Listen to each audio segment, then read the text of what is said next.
Klase sa Napulo ka mga pampublikong tuhaan sa dakban sa Naga, suspendido hangtod wa pa mahimutang ang tanang mga evacuees. Naga City Schools Division Superintendent naglaraw ng pahigayon og multi-grade nga klase aron dili kayo dako ang epekto sa mga tinunan. Si Luan Miruntina sa exclusive report. Tuyong gipatawag sa Schools Division Superintendent ang tanang mga magtutudlo sa napu ka mga tunghaan sa dakbayan sa Naga nga suspendido ang klase sukad niadtong Huwebes sa hapon. Kini naglakip sa Sepok Central School, Tinaan National High School, Mainit National High School ug Mainit Central School. Ang naasoy mga tunghaan nahimutang sulod sa 1 kilometer radius gikan sa ground zero o sa landslide area. Samtang suspendido usab ang klase sa Naga National High School, Naga Central Elementary School, Tuyan National High School, Tuyan Elementary School, Naalad Elementary School, ug Kulon NPC Elementary School.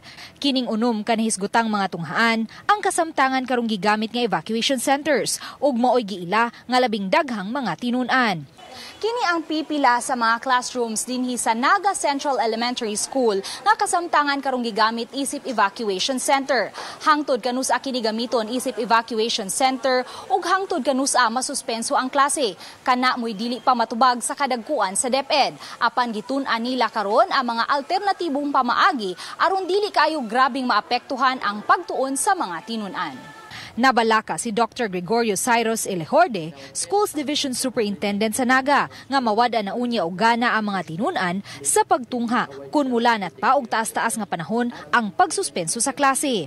Moabot sa 10,492 ang mga tinunan nga gikan sa tunghaan nga gigamit isip mga evacuation centers. Dili pwede nga ang mga bata nga wala jud sila mga intervention. Sa pagkakaroon nga suspension pa ang klase, okay ra na siya.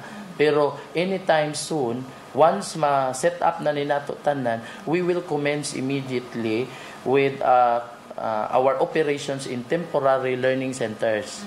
Subay niini, gitahasan sa Schools Division Superintendent ang mga magtutudlo sa pag-identify og posibleng mga temporary learning spaces sama sa mga kapilya o baka usa ka bakanting luna sa purok diin didto ipahigayon ang multi-grade classes.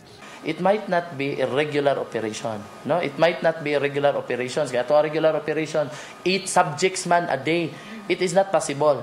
No, it is not possible. So that's why our teachers are now provided with the materials that they could use, varied materials that they could use for a particular group of students composing of different grade levels.